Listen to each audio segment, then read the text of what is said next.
बेटा जैसे मैंने आपको बताया था कि आज फिर से आपकी एक लाइव क्लास है, क्योंकि आपके आने वाले हैं एग्जाम और एग्जाम के लिए इंपॉर्टेंट क्वेश्चन होंगे आज की इस क्लास में। ये जो क्लास थी, जैसे मैंने आपको बताया था कि आज मैं फिर से बचे हुए कुछ और जो इंपॉर्टेंट क्वेश्चन है वो करेंगे। अब तक बेटा मैं कुछ क्लास ले चुका हूँ, उसमें इंपॉर्टेंट क्वेश्चन बता चुका हूँ, कौन कौन से क्वेश्चन आपके एग्जाम के अंदर आते हैं, किस किस तरह से क्वेश्चन आएंगे। तो अब थोड़े से जो क्वेश्चन और बचे हुए हैं उनकी भी चर्चा कर लेते हैं। जल्दी से जो बाकी बच्चे हैं वो भी लाइव आ जाएं।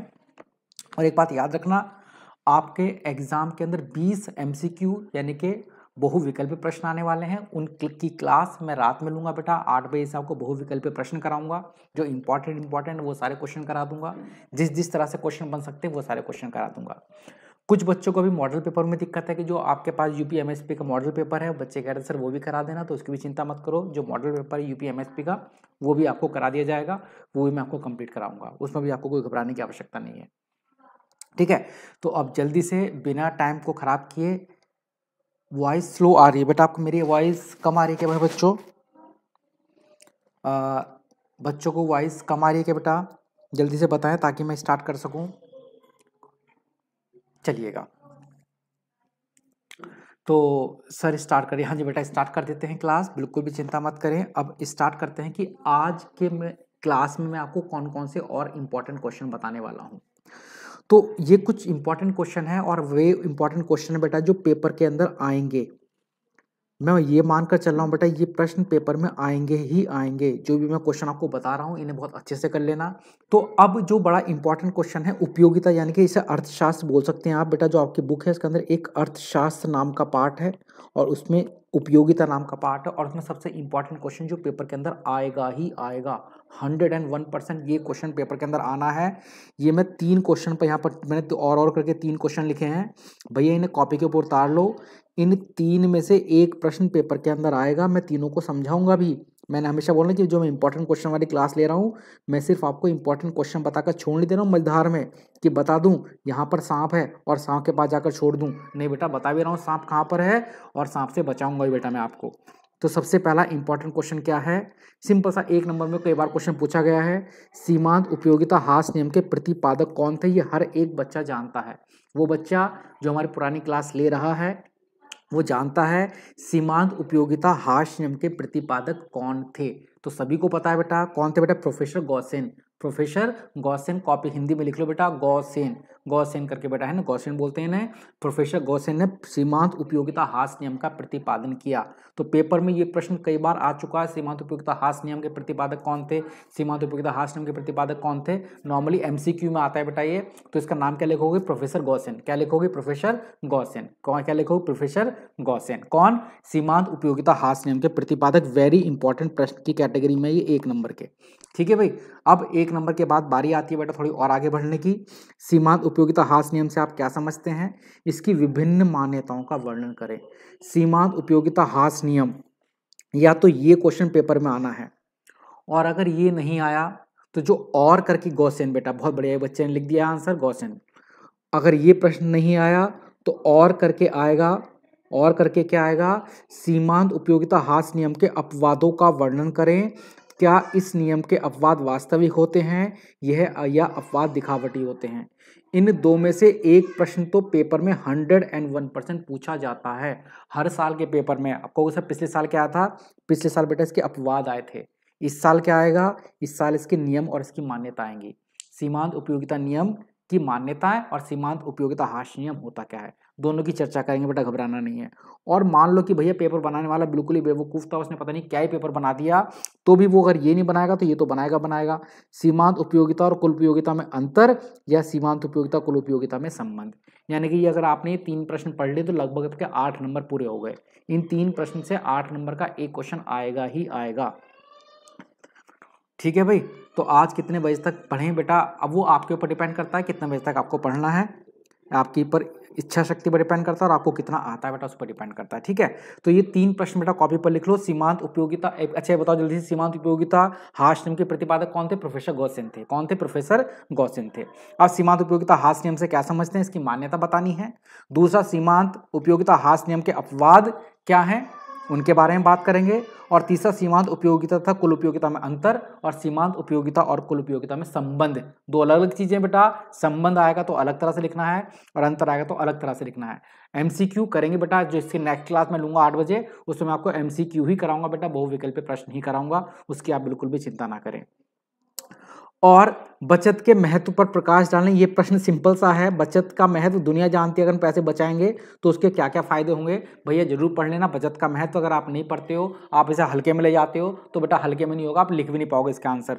बाकी मैं समझाऊंगा बेटा इसका आंसर भी क्या होता है। अब एक प्रश्न जो हमेशा आता ही है, ये आना ही होता है ना, जो अंतिम खाते बेटा, मैंने उसके भी आपको क्वेश्चन नहीं कराए हैं। अंतिम खाते की थ्योरी बेटा रिवीजन में तो करा चुका हूं, लेकिन आज और कल की क्लास में मैंने आपको नहीं कराया कि इसमें अंतिम खातों से जो प्रश्न आता है, सबसे इंपॉर्टेंट प्रश्न जो आता है, समायोजन से आप क्या समझते हैं, इसके महत्व पर प्रकाश डालें, किन्हीं 4 समायोजन का वर्णन करें।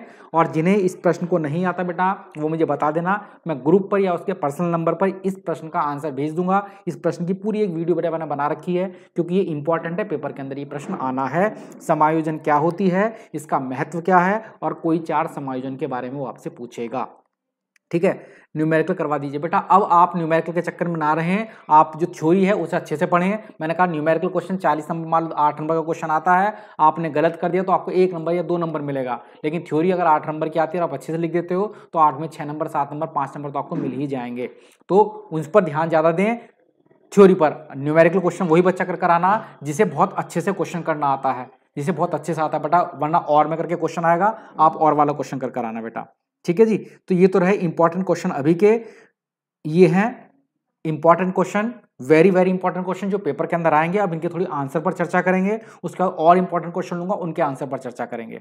तो अभी चर्चा कर लेते हैं। पहला प्रश्न का आंसर सबको पता ही लग गया है। सीमांत उपयोगिता हास नियम के प्रतिपादक कौन थे? सीमांत उपयोगिता हास नियम के प्रतिपादक प्रोफेसर गॉसेन थे। अब ये सीमांत उपयोगिता हास नियम होता क्या है, इसके बारे में थोड़ी सी हम चर्चा कर लेते हैं। सीमांत उपयोगिता हास नियम, ये रहा बेटा, सिंपल सा मैं बताता हूं। ये नियम आप हर बच्चा लिख कर आ सकता है पेपर के अंदर, बिना याद करे लिख कर आ सकता है, रटना मत, सिंपल फेंक कर मार देना बेटा। अब बच्चे बेटा बीजेक में क्या आता है, मैं पिछली वाली क्लास में बता चुका, बीजेक वाले चैप्टर के इंपॉर्टेंट क्वेश्चन आप वहां से देख सकते हो। सभी चैप्टर्स के इंपॉर्टेंट क्वेश्चन बेटा मैं बता चुका हूं अब तक। मैं 3 लगातार क्लास ले रहा हूं बेटा, सुबह क्लास ली, दोपहर क्लास ली, कल शाम क्लास ली, अब भी क्लास ले रहा हूं। ठीक है, अब इस प्रश्न का आंसर समझ लो। हास्यमान सीमांत उपयोगिता का नियम क्या होता है, दुनिया जानती, मेरे साथ साथ आप भी पढ़ सकते हो बेटा।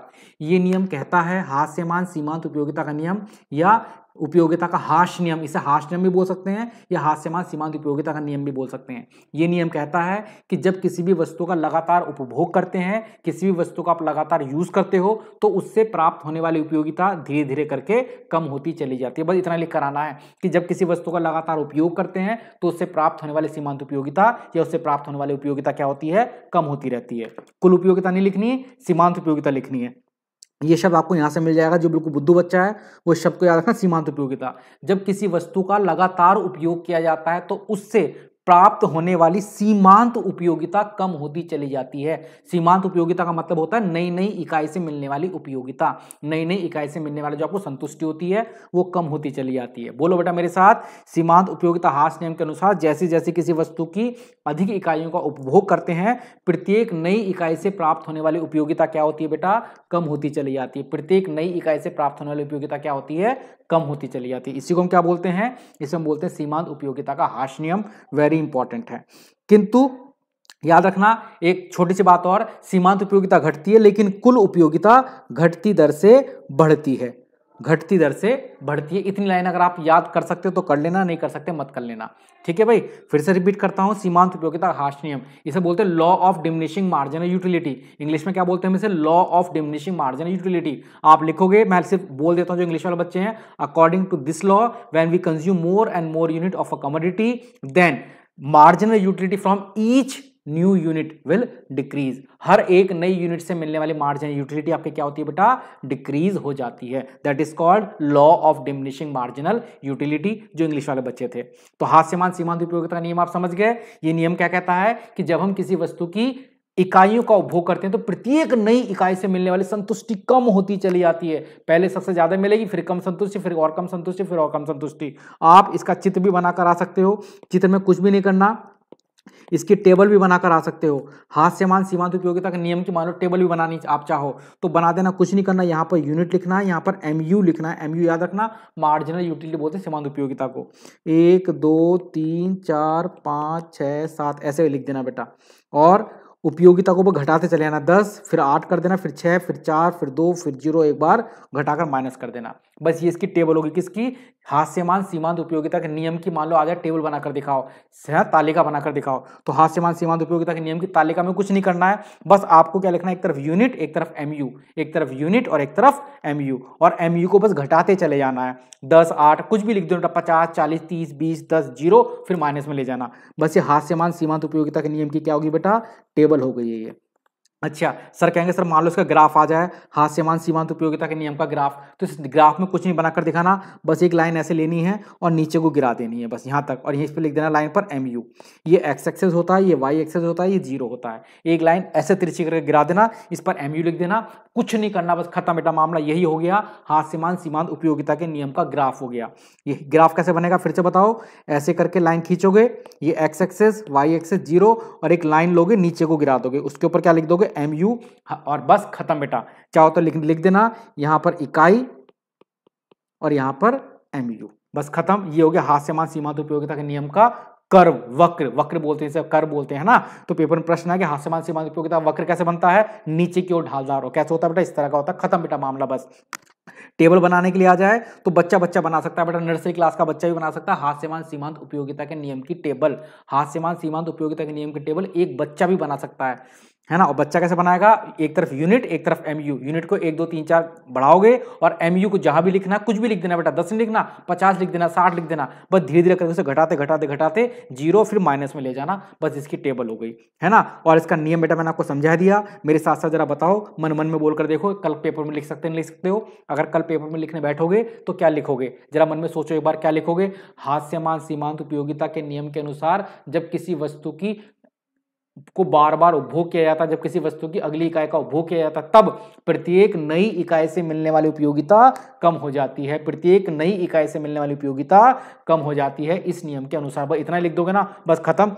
ये लाइन लिख देना, ये वाली टेबल बना देना, एमयू को घटाते 0 और माइनस में ले जाना, और उसके बाद ये वाला कर्व बना देना, बस खत्म बेटा, आपके पास हास्यमान सीमांत उपयोगिता का नियम की हो गया। खुद सोचो बेटा, 8 नंबर में आएगा, 2 नंबर का ये आपने ये बनाकर दिखा दिया, 2 नंबर का आपने ये बनाकर दिखा दिया, 4 नंबर में आपने लिख कर दिखा दिया। कुछ बच्चे कहते हैं कि सर जी हमें तो कॉपी भरकर आनी है, कॉपी भरने से नंबर मिलते हैं। बेटा वो समय आज का नहीं था, वो समय बहुत पुराना था, जब बिना पढ़े नंबर मिला करते थे। टीचर ये कहते थे भैया कि कॉपी फुल भरोगे तो नंबर मिलेंगे। आज के समय में ऐसा कुछ नहीं है, अच्छे अच्छे टीचर हैं, समझदार टीचर हैं, नई नई वैकेंसी आई थी, सब अच्छे अच्छे टीचर आ चुके हैं। अब वो सारे जो टीचर हैं समझदार हैं, पढ़े लिखे हैं, और वो आपके पढ़े पर आपको नंबर देंगे। अगर आप अच्छे से लिख कर आओगे तो अच्छे नंबर मिलेंगे, बेकार लिख कर आओगे बेकार नंबर मिलेंगे। यानी कि कॉपी भरने से कुछ नहीं होने वाला है, कॉपी भरने से आज के समय में कुछ नहीं होता, पढ़ने से, अच्छे से पढ़ने से सब कुछ होता है। ठीक है बेटा, मैं एक बार बता चुका हूँ, एडजस्टमेंट की क्लास करा देंगे, बाद में करा देंगे बेटा, बार बार एक ही क्वेश्चन मत भेजते रहो बार बार, है ना। देखो आपको भी डिस्टर्ब हो रहा है मेरे प्यारे बच्चे, मुझे भी हो रहा है। मैं एक बार पढ़ चुका बेटा आपका, है ना। आप कह रहे हो कि रिवीजन में वो भी करा दो बेटा, मैं रिवीजन करा चुका हूँ फाइनल अकाउंट का, जो पेपर क्वेश्चन बेटा आपको वहाँ से ढूंढना पड़ेगा ना बार बार। अब देखो हर बच्चा मुझसे बोले कि अभी फाइनल का करा दो, हाथों हाथ तो फाइनल करा नहीं सकते बेटा, क्योंकि मैं सुबह करा चुका, या उससे पहले करा चुका, या उससे पहले करा चुका, है ना। तो बहुत सारे हम करा चुके हैं, आप उसमें से देख लीजिए, आपको आपकी क्लास के डाउट्स मिल जाएंगे, है ना। तो प्यारे तो इतना थोड़ा सा बेटा पेशेंस रखा करो, है ना बच्चों। पेपर में प्रश्न आता है हास्यमान सीमांत उपयोगिता नियम की मान्यता भी बताओ। बेटा ये बड़ी इंपॉर्टेंट है, हास्यमान सीमांत उपयोगिता नियम की मान्यता बताओ बेटा। मान्यता भी अपने आप में बड़ी इंपॉर्टेंट होती है, पेपर में कई बार पूछी गई, इसकी मान्यता बतानी है। और अच्छा नियम तो सबको याद समझ गया ना बेटा। अगर मैं तुम्हारी सिंपल लैंग्वेज में बात करूँ, बिना इस किताबी लैंग्वेज को छोड़ दूँ, तो नियम क्या कह रहा है कि जब किसी चीज़ को खा रहे हैं ना बेटा हम, जब हम किसी चीज़ को खाते हैं, किसी चीज़ का यूज़ करते हैं, तो पहले सबसे ज़्यादा मजा आता है, फिर और कम आता है, फिर और कम आता है, फिर और कम आता है। ऐसा होता है कि नहीं होता बेटा। हास्यमान सीमांत उपयोगिता का नियम क्या कह रहा है, तुम्हारी लैंग्वेज में, मेरी लैंग्वेज, किताबों की लैंग्वेज की बात नहीं कर रहे, सब कुछ छोड़ो, सिंपल बातचीत करूं तो ये नियम कह रहा है हास्यमान सीमांत उपयोगिता का नियम। लिख लो, पेपर में आएगा। हास्यमान सीमांत उपयोगिता का नियम क्या कह रहा है, ये कह रहा है कि जब हम किसी वस्तु का प्रयोग करेंगे ना, तो सबसे पहले सबसे ज्यादा उपयोगिता मिलेगी, फिर और कम उपयोगिता मिलेगी, फिर और कम मिलेगी, फिर और कम मिलेगी। जैसे चाहो वैसे लिख कर आ जाना भैया, मतलब ये होना चाहिए कि इस नियम के अनुसार जब वस्तु का प्रयोग करते हो तो हर बार मिलने वाली उपयोगिता कम होती चली जाती है। यह है हास्यमान सीमांत उपयोगिता का नियम। लेकिन कुछ मान्यताएं होती हैं इसकी। मान्यता का मतलब समझ लो बेटा, ये चीज़ें का जरूर होना चाहिए, अगर ये बातें होंगी तभी ये नियम लागू करेगा। अब इसकी मान्यता क्या क्या है वो थोड़ी सी बातें समझ लो, आप सिंपल सा लिख कर आ सकते हो। हास्यमान सीमांत उपयोगिता के नियम की पहली मान्यता। हाँ, अब इस नियम की मान्यता क्या क्या चीजें हैं, मान्यता का मतलब क्या क्या चीजें जरूरी हैं इस नियम के लिए। तो सबसे पहली चीज है कि सभी वस्तुएं बिल्कुल एक जैसी होनी चाहिए। ये नियम कहता है कि जब आप किसी वस्तु का उपभोग करोगे ना, तो उपभोग के साथ साथ आपको मिलने वाली उपयोगिता कम होती चली जाएगी। लेकिन कब? जब सारी वस्तुएं कैसी होंगी, बिल्कुल एक समान होंगी। तो जरूरी है सभी वस्तुएं समरूप मतलब एक समान होनी चाहिए। इस नियम की पहली मान्यता बताओ मेरे साथ साथ क्या है? सभी वस्तुएं एक समान होनी चाहिए। सभी वस्तुएं एक समान होनी चाहिए। इस नियम की पहली मान्यता क्या है? कि सभी वस्तुएं एक समान होनी चाहिए। सभी वस्तुएं एक समान होनी चाहिए, इस नियम की पहली मान्यता। दूसरी मान्यता क्या है? वस्तु की इकाइयों के उपभोग के बीच में समय अंतराल नहीं होना चाहिए। समझो बेटा ध्यान से, हास्यमान सीमांत उपयोगिता के नियम की पहली मान्यता इंपॉर्टेंट है। हास्यमान सीमांत उपयोगिता के नियम की पहली मान्यता क्या है? कि सभी वस्तुएं एक जैसी हों, तभी ये नियम लागू होगा। कॉपी पे लिख लो, सभी वस्तुएं एक समान होनी चाहिए, सभी वस्तुएं एक समान होनी चाहिए, पहली मान्यता। दूसरी मान्यता क्या है? उपभोग लगातार किया जाना चाहिए। उपभोग कैसे करें बेटा? लगातार किया जाना चाहिए। कॉपी पर लिख लो, उपभोग लगातार किया जाना चाहिए, दूसरी मान्यता बेटा इसकी। तीसरी मान्यता क्या है बेटा कि जो उपभोक्ता है उसकी रुचि, उसका फैशन, उसकी मानसिक स्थिति में परिवर्तन नहीं होना चाहिए। उसकी मानसिक स्थिति, उसकी रुचि, उसकी फैशन में परिवर्तन नहीं होना चाहिए। ये तीन मान्यता रट लो बेटा। क्या क्या? उपभोग लगातार किया जाना चाहिए, उपभोग लगातार किया जाना चाहिए, सभी वस्तुएं एक जैसी होनी चाहिए, और उपभोक्ता की मानसिक स्थिति में कोई परिवर्तन ना हो। इसे चार बना सकते हो बेटा आप। उपभोक्ता की मानसिक स्थिति में कोई परिवर्तन नहीं होना चाहिए, उपभोक्ता की रुचि में कोई परिवर्तन नहीं होना चाहिए, उपभोक्ता के फैशन में कोई परिवर्तन नहीं होना चाहिए। तीन अपने आप में ऑटोमेटिक खुद ही बन गई। तो जल्दी से बताओ, हास्यमान सीमांत उपयोगिता के नियम की मान्यताएं पेपर के अंदर आएंगी। ये तीन मान्यता याद कर सकते नहीं कर सकते बेटा? और इन तीन को छयों पर बदल सकते हो। अच्छा फिर से मन में बताओ क्या है? हास्यमान सीमांत उपयोगिता के नियम की मान्यता नंबर 1 क्या है? सभी वस्तुएं एक समान होनी चाहिए। दूसरी क्या है? वस्तु का उपभोग लगातार किया जाना चाहिए। तीसरी क्या है? कि उपभोक्ता की मानसिक स्थिति बिल्कुल सेम रहे, उपभोक्ता का फैशन बिल्कुल सेम रहे, उपभोक्ता की रुचि बिल्कुल सेम रहे। अगर आपने 3 पॉइंट याद कर लिए बेटा, पेपर के अंदर आने हैं, बहुत जरूरी हैं, बहुत बहुत बहुत जरूरी हैं। उसके बाद आते हैं इसके इंपॉर्टेंट चीज, नियम के अपवाद। पेपर में प्रश्न आएगा कि हास्यमान सीमांत उपयोगिता या सीमांत उपयोगिता या उपयोगिता के हास्य नियम के अपवादों का वर्णन करें। वेरी वेरी वेरी इंपॉर्टेंट है। मैंने कहा था ना, ये 3 प्रश्न आप कर लेना, इन 3 में से एक प्रश्न पेपर के अंदर आना है। क्योंकि मैं ये नहीं कह सकता कौन सा आना है, लेकिन इतना बता दें कि इन 3 में से एक प्रश्न आएगा। या तो सीमांत उपयोगिता हास्य नियम क्या होता है, इसकी मान्यताएं आएंगी और इसके अपवाद आएंगे। तो भैया इसके अपवाद मैं बता देता हूं, इस नियम के अपवाद क्या हैं। किस नियम के बेटा? हास्यमान सीमांत उपयोगिता का जो नियम है, इस नियम के अपवाद क्या हैं। अपवाद का मतलब क्या होता है? जहां पर यह नियम कार्य नहीं करता है। ये बात तो समझ गया ना कि हास्यमान सीमांत उपयोगिता का नियम क्या है। ये बात समझ गए बेटा? देखो आज चूंकि समय नहीं है मेरे पास, मेरे को जल्दी जल्दी पढ़ाना पड़ रहा है, कल आपका एग्जाम भी है। तो हास्यमान सीमांत उपयोगिता का नियम क्या होता है बेटा? ये नियम क्या कहता है? ये नियम कहता है कि जब आप किसी वस्तु का उपभोग करोगे तो प्रत्येक इकाई के साथ मिलने वाली उपयोगिता कम होती चली जाएगी। ये तो रहा हास्यमान सीमांत उपयोगिता का नियम। दूसरा प्रश्न ये रहा कि ये नियम किसने दिया था? हास्यमान सीमांत उपयोगिता का नियम या उपयोगिता का हास्य नियम किसने दिया? ये प्रोफेसर गॉसेन ने दिया था। दूसरा प्रश्न बड़ा इंपॉर्टेंट हो गया। तीसरा, इस नियम की मान्यताएं क्या हैं? तो भैया मैंने समझा दी, आपको रटवा दी। मान्यता क्या क्या है बताओ? हास्यमान सीमांत उपयोगिता नियम की मान्यता क्या है मेरे बच्चे बताओ? इसकी मान्यता ये है कि भैया वस्तुएं एक जैसी होनी चाहिए, वस्तु का उपभोग लगातार किया जाना चाहिए, उपभोक्ता की रुचि में कोई परिवर्तन ना हो, उपभोक्ता के फैशन में कोई परिवर्तन ना हो। इतनी सी बातें हैं, बस आप इसकी मान्यता में लिख देना बेटा, आपका ये भी कंप्लीट हो जाएगा। अब क्या बचा? इस नियम के अपवाद क्या हैं। पहली बात तो बेटा कॉपी के किसी कोने पर लिख देना, हास्यमान सीमांत उपयोगिता के नियम के जो अपवाद हैं वो काल्पनिक अपवाद होते हैं। ये वास्तविक नहीं है, काल्पनिक है। पेपर में प्रश्न आएगा कि क्या इस नियम के अपवाद वास्तविक होते हैं? तो आप बताओगे इस नियम के अपवाद वास्तविक नहीं होते। इस नियम के अपवाद वास्तविक नहीं होते। कैसे होते हैं बेटा? काल्पनिक अपवाद होते हैं। अब समझ लो बेटा, पेपर के अंदर प्रश्न आएगा हास्यमान सीमांत उपयोगिता के नियम के अपवाद बताओ। तो क्या क्या बताने हैं। अपवाद का मतलब जहां पर नियम काम नहीं करता। नियम क्या कहता है कि जब आप किसी चीज का उपभोग करोगे तो उससे मिलने वाली उपयोगिता कम होती चली जाएगी। उपयोगिता को मैं मजा बोल सकता हूं। जब आप किसी चीज का प्रयोग करोगे तो हर बार आपका मजा धीरे धीरे करके क्या हो जाएगा, कम हो जाएगा। लेकिन कुछ ऐसी कंडीशन है, कुछ ऐसी दशाएं हैं जहां पर ये नियम काम नहीं करेगा। आप जितना ज्यादा उपभोग करोगे आपका मजा उतना ज्यादा बढ़ेगा। उसे हम बोलेंगे कि ये नियम के क्या है, अपवाद हैं। हास्यमान सीमांत उपयोगिता के नियम के अपवाद का मतलब क्या हुआ, जहां पर ये नियम काम नहीं करेगा। और नियम का मतलब क्या है कि यूज करने से आपकी उपयोगिता कम होनी चाहिए, आपको मजा कम आना चाहिए। लेकिन जहां मजा कम नहीं हो रहा है, इसका मतलब वो क्या हो गया, अपवाद हो गया। तो पहला अपवाद क्या है, मुद्रा का संचय। संचय का मतलब होता है इकट्ठा करना। देखो ये नियम कहता है जैसे जैसे किसी वस्तु का प्रयोग करोगे उससे मिलने वाली संतुष्टि कम हो जाएगी, उससे मिलने वाला आनंद कम हो जाएगा। लेकिन सोचो मुद्रा के साथ, मुद्रा का मतलब होता है पैसे। क्या पैसे के साथ ऐसा होता है कि जब आप पैसे को इकट्ठा करते हो, जब आप पैसे को क्या करोगे, इकट्ठा करोगे, तो आपका जो अपवाह यानी कि आपको जो मिलने वाला आनंद है वो घटेगा नहीं, बढ़ेगा। आपके पास जैसे जैसे पैसे इकट्ठे हो जाएंगे आपको उतनी ज्यादा लालची हो जाओगे, आपको हर बार पैसे इकट्ठा करने में और मजा आएगा। पैसा नहीं है तो आप इकट्ठा करने की इच्छा भी नहीं होती, लेकिन जब आपका पैसा इकट्ठा हो जाएगा तो इतनी गड्डी बन जाएगी, क्योंकि अरे और इतनी हो जाए, अरे और इतनी हो जाए, आप लालची होते चले जाओगे, आप और लालची हो जाओगे। तो ये नियम कहता है कि जब पैसे इकट्ठे करने की बारी आती है, मुद्रा को संचय करने की बारी आती है, तो ये नियम काम नहीं करता। हास्यमान सीमांत उपयोगिता नियम काम नहीं करता है। कहां पर काम नहीं करता है, जब मुद्रा को इकट्ठा करना होता है। जहां मुद्रा का संचय होगा वहां पर यह नियम काम नहीं करेगा।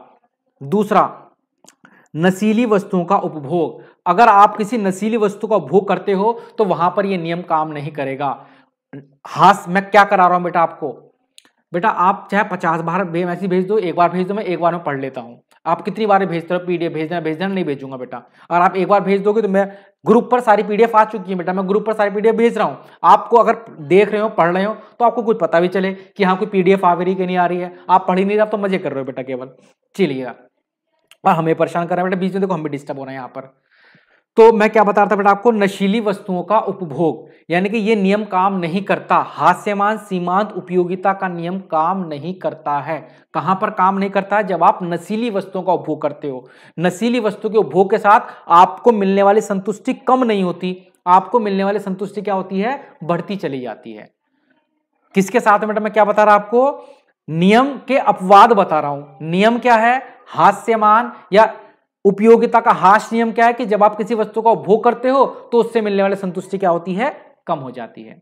लेकिन जब आप नशीली वस्तुओं का उपभोग करते हो तो मिलने वाली संतुष्टि कम नहीं होती, मिलने वाली संतुष्टि बढ़ती चली जाती है। सोचो बेटा, आप पहला पैक पियोगे आपको आनंद आएगा, दूसरे पैक से क्या आनंद कम हो जाएगा, नहीं, और ज्यादा आनंद हो जाएगा। तीसरे पैक से आपको और आनंद हो जाएगा, चौथे से और ज्यादा बढ़ जाएगा। यानी जब आप नशीली वस्तुओं का उपभोग करते हो तब उससे मिलने वाली संतुष्टि घटने की बजाय बढ़ती चली जाती है, उससे मिलने वाली संतुष्टि घटने की बजाय बढ़ती चली जाती है। तो उसे हम क्या बोलते हैं बेटा, कि नशीली वस्तुओं के उपभोग पर यह नियम काम नहीं करता है। मुद्रा के संचय में यह नियम काम नहीं करता है। दुर्लभ वस्तुओं का एकत्र, दुर्लभ वस्तुएं क्या होती है, जो कभी अचानक से आपको मिल जाती है बेटा। जैसे पुराने पुराने सिक्के होते हैं, पुराने खजाना होता है, या गांधी जी का चश्मा है, गांधी जी की टोपी, ये पुरानी चीजों को बोलते हैं दुर्लभ वस्तुएं। और जब हम दुर्लभ वस्तुएं इकट्ठे करते हैं ना, तो हर नई वस्तु के साथ हमारा आनंद कम नहीं होता, हमारा आनंद बढ़ जाता है। मैंने कोई वस्तु इकट्ठी की तो मेरा आनंद और बढ़ेगा। मैं सोचूंगा गांधी जी की टोपी और मिल जाए, अरे और अच्छी बात होगी। फिर मैं सोचूंगा कुछ और ढूंढूंगा, अरे ऐसा कुछ जवाहरलाल नेहरू की टोपी भी मिल जाए, तो आपका आनंद और बढ़ जाएगा। मीनिंग, जब हम दुर्लभ वस्तुओं को इकट्ठा करते हैं तो हर नई वस्तु के साथ आनंद घटने की बजाय हर नई वस्तु के साथ आपका आनंद क्या होता है, बढ़ता चले जाता है। बेटा जो दिल्ली बोर्ड वाले हैं उन्हें दिल्ली बोर्ड वालों के साथ कराएंगे। फिलहाल जो क्लास है बेटा यूपी बोर्ड वालों की बच्चे की क्लास है ना मेरे प्यारे बच्चे। हाँ जी, तो मैं क्या बता रहा था आपको, मैं बता रहा हूं कि सीमांत उपयोगिता हाश नियम के अपवाद कहां कहां पर यह नियम काम नहीं करता है। तो भैया जब मुद्रा का संचय करना होता है, मुद्रा को इकट्ठा करते हैं तो यह नियम काम नहीं करता है। जब नशीली वस्तुओं का हम सेवन करते हैं तो भी यह नियम काम नहीं करता है। जब पुरानी पुरानी वस्तु को इकट्ठा करते हैं तो भी यह नियम काम नहीं करता है। और वस्तु का अगर हम छोटी छोटी मात्रा में वस्तु का उपभोग करेंगे, एक एक बूंद करके अगर आप पानी पियोगे तो यह नियम काम नहीं करेगा। भैया चाहे फिलहाल आप इसे रट लो या इसे समझ लो क्या है, लेकिन आना पेपर के अंदर जरूर है इस नियम के अपवाद। अपवाद का मतलब जहां पर नियम काम नहीं करता है, ठीक है। और चौथा, पांचवा, छठा क्या है बेटा इसका, पांचवा है मधुर संगीत और पुस्तक। यानी कि जब आप कोई मधुर संगीत सुनते हो, कोई अच्छी सी पुस्तक पढ़ते हो, तो भी ये नियम काम नहीं करता है। जब आप कोई अच्छी सी पुस्तक पढ़ोगे या कोई अच्छा सा गाना सुनोगे तो नियम काम नहीं करता है। हास्यमान सीमांत उपयोगिता का नियम क्या कहता है कि जब आप पहली बार गाना सुनोगे आपको आनंद आएगा, दूसरी बार कम आना चाहिए, तीसरी बार और कम आना चाहिए। अब मन में सोचो कि क्या ऐसा होता है? गाने सुनने से क्या होता है, जब पहली बार गाना सुनते हो तो कम आनंद आता है, सेकंड टाइम उसी गाने को सुनना आपका दिल लग जाएगा गाने से, अरे यार ये तो मेरी बात कह रहा है, आपका आनंद और बढ़ जाएगा। चौथी बार तो लगेगा बिल्कुल अपना ही कहानी, अपनी कहानी बता रहा है बेटा ये। तो जब गाना सुनते हैं तो हर बार गाने सुनने से आपका आनंद बढ़ता चला जाता है, ना कि आपका आनंद घटता है। तो सीधी सी बात है। तो फिलहाल मैं क्या बता रहा हूं बेटा आपको, मैं आपको बता रहा हूं हास्यमान सीमांत उपयोगिता के नियम के अपवाद रट दो, ये प्रश्न पेपर के अंदर आएंगे। कौन कौन से 3 प्रश्न थे बेटा जो मैंने आपको बताए थे, जल्दी से बताओ 3 प्रश्न कौन कौन से थे। एक तो हास्यमान सीमांत उपयोगिता का नियम क्या होता है, मैं बता चुका। एक हास्यमान सीमांत उपयोगिता की मान्यता क्या होती है, मैं बता चुका। एक इसके अपवाद क्या होते हैं, मैं बता चुका। ये 3 प्रश्न में से कोई एक प्रश्न पेपर के अंदर आएगा, ये समझ लो बेटा पेपर लीक है, ये 3 में से एक प्रश्न आएगा, और नहीं आया तो सीमांत उपयोगिता कुल उपयोगिता में अंतर और संबंध आ जाएगा। तो ये वह प्रश्न है जो पेपर के अंदर बहुत इंपॉर्टेंट है, लेकिन चूंकि थोड़ा सा कम इंपॉर्टेंट है तो ये वाला प्रश्न मैं नहीं करा रहा हूं। जो सबसे इंपॉर्टेंट थे वो प्रश्न बेटा मैंने आपको बताए, पेपर के अंदर आने के चांसेस बहुत ज्यादा हैं इन प्रश्नों के। कौन कौन से? अच्छा, उपयोगिता 2 प्रकार की होती है बेटा, वो सबको पता है, कुल उपयोगिता और सीमांत उपयोगिता, है ना। उपयोगिता 2 प्रकार की होती है, कुल उपयोगिता और सीमांत उपयोगिता, ये सभी को पता है।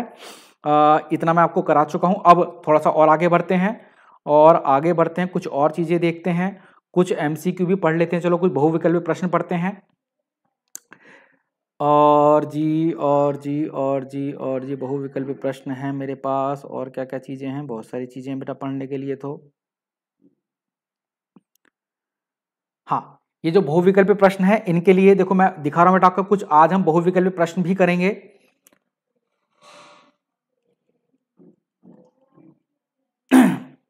कुछ छोटे छोटे से क्वेश्चन है बेटा इसी चैप्टर के, जरा जल्दी से बताओगे। कुछ बच्चा बताया कि आवश्यकताएं अनंत और सीमित होती हैं।